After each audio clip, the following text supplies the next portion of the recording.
Welcome to the Blue Collar Wealth Podcast. This podcast reflects on the work, money, and the lives of blue-collar business owners. Blue Collar Wealth expert Darryl Smith discusses the day-to-day obstacles blue-collar business owners face as they pursue a better life, career, and wealth. And now, on with the show. Hello and welcome again. This is Matt Halloran.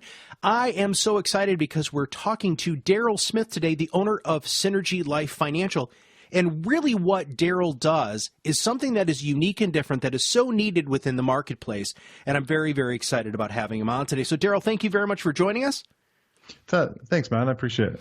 I'm glad to be here. Now, you focus specifically on blue-collar business owners. Tell us a little bit about why you focus on them and what you like about working with that demographic specifically.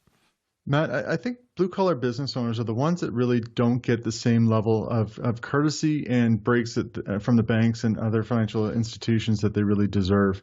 They work very, very hard. If it wasn't for construction, manufacturing, transportation, all these types of organizations, nothing would get done. And when the banks are looking at self-employed people, especially in the last number of years with the mortgage crisis and everything that's gone on, they're not judged properly. Their employees will be looked at more favorably than the owner of the business, and that's a problem I don't like. And that's why when you start working with these people and you build the trust. They get to know you, you get to know them, and it's just a matter of now we can get the work done because they understand that you're really there to help them and not just to try to sell or anything else. It's about helping them get done what they need to get done. Why are banks so resistant to helping the owner itself? It's a very strange thing. They look at the bank or they look at the business owner and they say, okay, this guy is, he could have a good year, he could have a bad year. If we loan them the money, there could be a default, just because of market conditions and those kinds of things. But yet their manager of operations or their controller or something like that, not a problem. Meanwhile, this individual is supporting these other 10 employees or 15 other employees that the bank looks at better than them. See, those employees really only have one employer. The business owner has got 10, 20, 100 different clients or customers as his employer. So his risk profile is actually less than the employee. The employee messes up. The boss doesn't like it. They're gone. If the employer messes up with one client, he's got 99 other clients. Mm-hmm. So to me, from a risk perspective, you're looking at the owner of the business would be a better risk than the employee. Break down for our listeners what you do and what your specialty is, because you have a number of them, but let's start with succession planning. Do you mind if we start there and kind of back up from there with the end in mind? Okay, well, tell us about succession planning. Yeah, well, succession plan is really just creating a retirement plan for your business. It doesn't mean you're going to walk away and never do anything again, sit in the rocking chair. And that's the concern a lot of people have. Succession planning is really getting your business to a point, within a 10-year window that you can go from where you are today to actually deciding to walk away. It's about not having to do the things you no longer like to do. It's not about stopping. And that's what a lot of the business succession plans, you see a lot of accounting firms and legal firms and a number of different organizations that talk about business succession planning, but they kind of take the human element out of it. And they're really getting more on the logical side. And I can go into that a little bit later, but how decisions are made and such. But succession planning is really about working with the business owner and letting them understand it's them first. It's about their goals first and really what they want to do when they're no longer part of this business. If you were to highlight one major issue, what is the biggest thing that you see in the business owners, the blue-collar business owners that you work with, that when you help them, they say, man, Darryl, I'm so grateful that I'm now working with you? I think the big one would be they're not really sure financially where they stand. You have to think that if you've been in business for 20 or 30 years, you have the right to arrange your affairs from a tax perspective, which are most favorable to you. And that used to be in the Canada Revenue Agency guidelines, but they've removed those kind of wording. But it's still, tax planning is about arranging your affairs in a legal, correct manner. So what happens when they do that is that they really don't understand their wealth any longer, because their accountant says, listen, we're only going to claim $50,000 a year this year for income for you. We're going to put your wife here and we'll do that. So they look at a 12-month window and they say, how can we arrange your affairs that are most favorable for this 12 months? The planning work that I do is about helping them look at the next 20 to 30 years, but then let them understand how we're going to be able to convert their business assets to their personal assets so that they will have more than enough money. And they don't even realize how much net worth they really have at a certain point. So that's really, it's actually very surprising when you start going through the whole process. People don't really realize what their net worth is. And you say, congratulations, you're a millionaire. Do you feel like one? They go, no, I'm too busy. Yeah. Oh, that's awesome. Yeah. How cool is it to be the person who gets to tell somebody that they're a millionaire? I mean, I envy that. That's a really neat position. Well, surprisingly, a millionaire is not as much as, it doesn't sound as great as it used to. It's actually, a lot of my clients are worth actually several $1 million. And it's because they look at their business as the business. They kind of, what's a good word to say it, pigeonhole it or compartmentalize this is their business assets. This is my personal assets. This is what, I have inherited over here or whatever. But their business, when you factor in the equipment, they factor in the operations, the staff, their work list or their client list or the contracts that they have and all their equipment and supplies, there's a lot there. And it's also the goodwill. Trying to factor in on what the goodwill is worth to a potential buyer is a very difficult process for somebody. So that's really where, you need a number of professionals to help you get through it. But you need someone to kind of be the coach to start the process and to walk them through and help them look at all the different areas that it has to get dealt with and how we can get them prepared to meet with their lawyer and get them prepared to meet with their accountant. On your website, you have a magnificent white paper, and we're going to dive into that today. Now that I think people have a little bit better of an idea on who you are and get comfortable with what you're offering, you have this top 10 list, the top 10 tips, right? Let's talk about that. First off, this obviously came from experience, right? But tell us a little bit about this white paper, and also, if you don't mind, we're going to attach it in the show notes, but where they can get the paper. The paper is available from my website at bluewealth.ca. And the rationale behind this is really when I'm talking to clients, decisions, and again, we'll talk about this more, but decisions are made with both logic and emotion. And from a logic standpoint, getting your business ready for sale and dealing with all the professionals is actually the easy part. The hard part is making a decision on an emotional level. When you've nurtured a business for the last 10, 20, 30 years, it's not that easy to turn around and decide that you want to walk away from that business. So what I wanted to do with the 10 tips is create kind of a self-discovery or a little workbook to ask some important questions to the individual and have them go through a little exercise to see that, there are opportunities for them and there's things that they need to think about and get the planning started now, because the program is designed to have people go from, business owner to non-business owner within a 10-year window. So it's not going to happen overnight. Some will be quicker than others. It all depends on where they're at.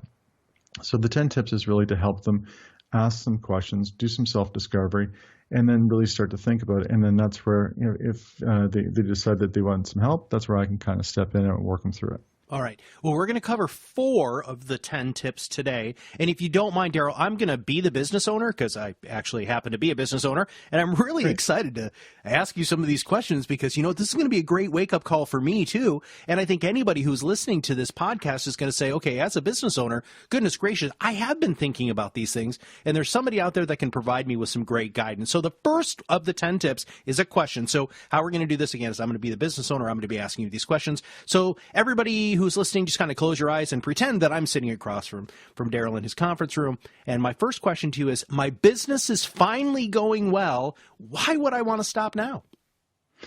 Exactly. As you get towards, your 50s and 60s and you've been running this business for a number of years, you're going to find that the struggles and everything that you had to do to get your first customer, to get your first contracts, and that start to build up. And it's actually a little bit easier now. You're getting a lot of repeat business, and your reputation is getting you business where before it was a lot more effort to get that business.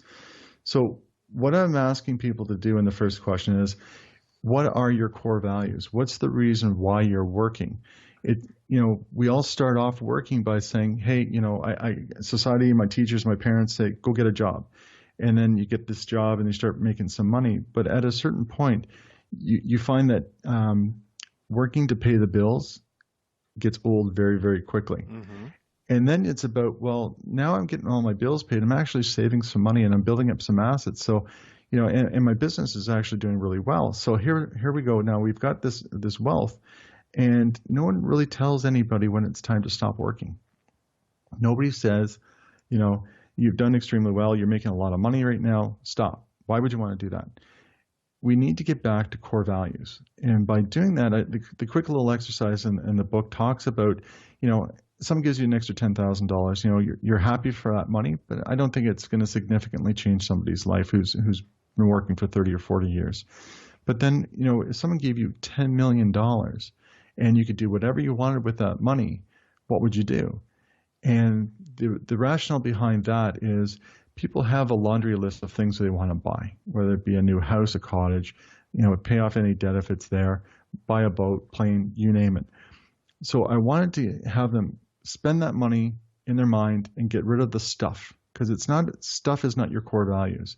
Your core values are deciding, what am I going to do with the rest of my life? Now that money is no longer the question, I'm not working for the money anymore. I want to work for my life. What is it that makes you happy? Work is enjoyable for a lot of people, especially after you've built it up for years. But it may not be part of the core values in the sense that, are you spending time with your family, your community? Do you volunteer? Is that something that you'd like to know a little bit more about?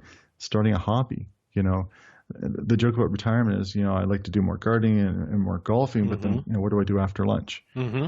There's got to be more to life than just stuff, and there's got to be more to life than just a couple of different hobbies. You have to think bigger than that, and that's the point of that question is, here's $10 million. Get rid of this stuff. Now let's talk about what's really important to you. And that's your next question that you've had from many, many business owners is, okay, Darryl, so you just shown me that I can retire. What am I going to do? What am I going to do with my time after I've gardened and played a round of golf? Now it's lunchtime. Goodness gracious, what happens? What do I do now? I just read a study and talked that 73% of Canadians over the age of 50 were unsure of what to do with their extra time when they stop working. 73% don't know what to do with themselves. That's why the program talks about within 10 years, because you need to think back to when you were younger, when money wasn't an issue. Think, when you're living with your parents. What did you do to have fun? A lot of times you didn't have the money to do it, so you had to learn to make your own fun. So what is it that you always say you want to do, but get back to that. What's important to you about having that time, and start to plan for that, because like I said, golfing and gardening is done by lunch. What else are you going to do? It's important. You have to plan for it. You have to really, really think about causes that are important to you. And don't think that, again, like I said before, retirement's not about stopping. It's about just stopping doing the things that you no longer like to do. There is AARP came out with a very startling statistic about 10 years ago that said if you don't have something to retire to, you're going to die 10 years earlier on average than those people who have something to do in that next phase of their life. So how do you help? Now, I know you said you start 10 years, but what sort of process do you take people through? How do you help them identify those based off their core values, what they want to do once their business is sold? It's really about asking them questions, and I ask a lot of questions. People sometimes will say, give me the answer, but you have to realize that type A personalities, people who are business owners, no, you can't tell them to do anything. You have to work with them. It's a self-discovery. Mm-hmm. So there's goal setting. You have to talk to them. You have to say, what is it you like to do? Why is that important to you? And you have to kind of get down to the root of what makes them happy, because there's a lot of different areas that they can look at, whether it be personal, family, health, starting a new health regime, those types of things. Their spirituality, their hobbies, lifestyles, travel, and community. Travel for some people is about going to the resort, ringing the bell, and getting another drink, and having this all-inclusive thing. Some of the most interesting people I've met who talk about traveling, they go as a traveler, not going to the resorts, but they stay where the locals stay. They do what the locals do. They stay away from the touristy stuff, and they just learn about the culture where they're at. And I think that that's what a lot of people have forgotten how to do. Having that real experience is phenomenal. I'm glad that you asked those questions, because I don't think people feel comfortable asking those questions because they're tough. And I love the fact that you know business owners well enough to know that, Darryl, you can't just come in and say, okay, John or Jane, you're going to do this, because they're going to be resistant to that because they're usually fiercely entrepreneurial. Earlier, you were talking about, when we were talking about the why and how you got involved in doing all of this, and we were talking about, wow, my business is worth $1 million. Your next question here is a question that I have asked my CPA and my financial advisor personally, which is, help me understand what my business is really worth. And I also want to pause here because this white paper that people can download, you have legitimate exercises in these after each of these questions to help people discover this, don't you? Exactly, yeah. And that's the important part, is that they have to discover it themselves. Okay.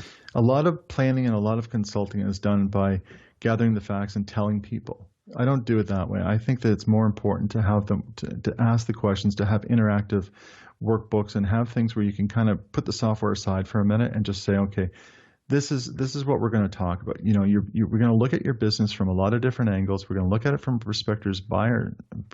prospective buyer's viewpoint, and to see what they like about your business, what they don't like about their business. Because remember, they're trying to get it at the lowest price, and you're trying to sell it at the highest price. Mm-hmm.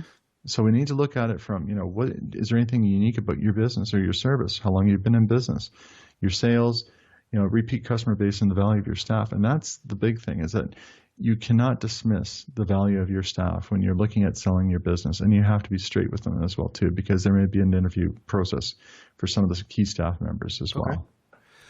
So do you have formulas? How do you as a financial services professional help the business owner uncover all of the aspects that need to be taken in consideration when you're doing a business valuation? Well, see, that's it. And I think a lot of times there's a lot of convergence in the accounting, legal, financial services areas where we're all trying to be each other collectively. I don't want to be the accountant. I'm not going to do we have a business valuation professional that will say, okay, let's look at the numbers. Here's what your company is worth. That's not my job. I'm not a lawyer either. What I want to do is I want to coach the individual to say, let's look at it from all these different perspectives, because when your accountant looks at your books, he's going to know what your sales are. He's going to know what your expenses are, and they're going to look at a multiple. What's your gross sales last year? What's your profit margins? And then we'll sell the business for 2 to 3 times that, maybe. But there's a lot of things that have to be uncovered about the business that don't show up in the books. And that's where we get back to your relationships, your reputation, your staff. These are the intangibles that have to have a value put on them. And then that's really what I want to do with the business owners, is have them understand that these things are valuable as well too, and can actually increase the value of the business anywhere from 20 to 50%. Have you found it difficult to find a business valuation expert, a CPA, and an attorney that work comfortably? Because what you just said there, I think it's very important to highlight to our listeners that a lot of people are trying to do what other people do, and you understand your lane. So making sure that if you're not going to work with Darryl specifically, but you're going to get these things done, make sure that each professional is going to stay in their lane. Has that been difficult for you to maybe not waffle a little bit? Okay, tell me about that. Well, it has been, because when you start talking with the different individuals, nobody wants to share. And they're all concerned that this person's going to advise in this area, and I'm going to lose the business. Well, I don't see it that way. I think that there's business out there for everybody, and we all have our own expertise. I'm not a business valuator. I'm not a professional. There's courses for people to learn to get that designation. I'm not an accountant, and I'm not a lawyer. But these people are all important. And in my Blueprint workbook, the next workbook after this one, we go through and we look and we discuss all the different potential advisors that we need in our corner to help us get through it all. And my job, my role really is to ask the questions to the business owner to help them understand that there's going to be more than just me involved. I'm not a specialist in certain areas, but my job is to bring those specialists in, but prepare the client ahead of time for those specialists so they don't have to waste time and money. Well, let's talk about maximization of the overall value. You used a multiple that seems to be thrown around a lot. But one of the questions you ask under this subcategory of what is my business really worth is putting yourself in the shoes of the potential buyer. Why don't you talk about that a little bit? It's important because it's almost like your house. Think of it like your house. If you're going to put your for sale sign on your house tomorrow, do you think you might do something ahead of time with that house? And the same goes with your business. Like you're going to clean it up. There could be things on the books that have to get straightened out. There could be some receivables that's been hanging on the books a little bit too long. There's a process of going through it all to make sure that when the buyer is looking at what you're looking at, and they're going to be very, very critical, you don't want to wait till after the fact to realize that all these things are not done properly. If you buy a house, you have an inspection done. If you're selling your business, you have an inspection done before it needs to be done, and you deal with the problems first and foremost. And that's what I think a lot of people don't realize. And bear in mind that the program that I'm talking about is working with people and designing programs for them before they actually want to retire or have to retire. Because too often businesses are sold under value because of a death or a disability of an owner or a partner. So the idea is to get it done ahead of time, but also it could take time to clean things up. So that's what we need to do, get this done ahead of time. Huh.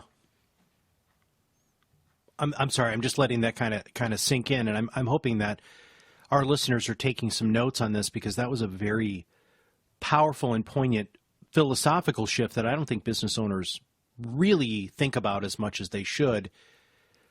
But with number 3 comes number 4, which is who will buy my business. That's a really crazy question, right? Especially when you built your entire existence around building this business, especially if it's a trade business. Who's going to buy people's businesses? How do you help find that out? And how do you help people come to terms with the fact that now we've identified a buyer? What happens at that buyer's your direct competition that you've been fighting with for the past 20 years, Darryl? I mean, how do you overcome any of that stuff? We've got to kind of roll it back a little bit, because who will buy my business is really about understanding that, pardon me, you got to pause here.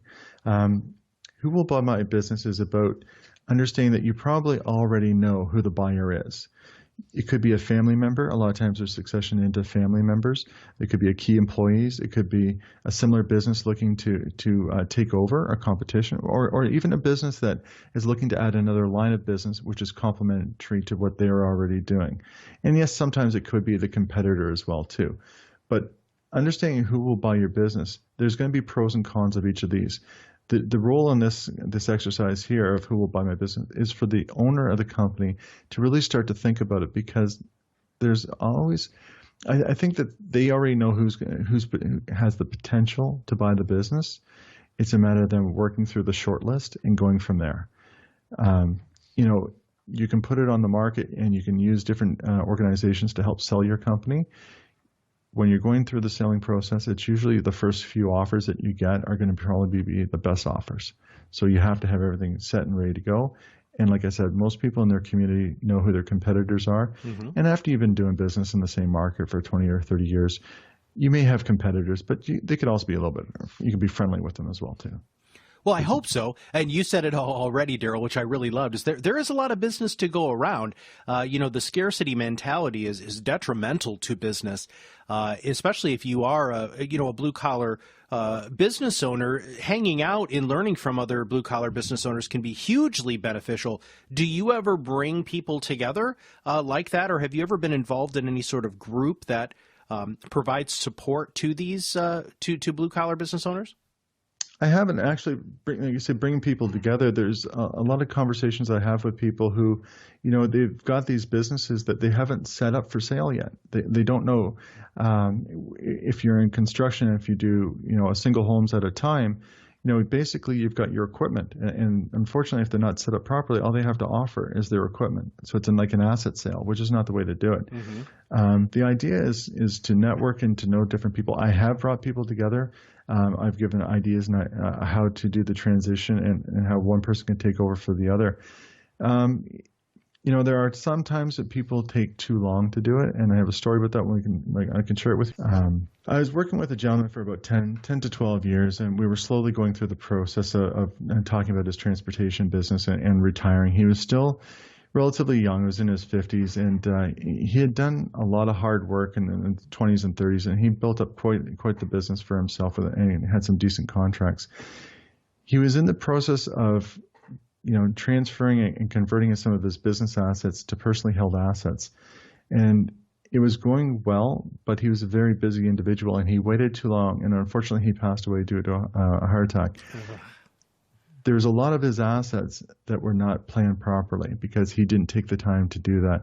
And what ended up happening is that there's a probate process things have to go through now, which can be very expensive, but also can delay, transferring the assets to those family members. And we're working through that right now.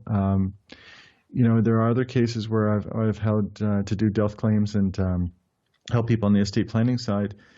And we can actually have everything done properly so that, the family members or beneficiaries, whether it be family or charities, can actually get the checks within 10 days of filing had things been done properly.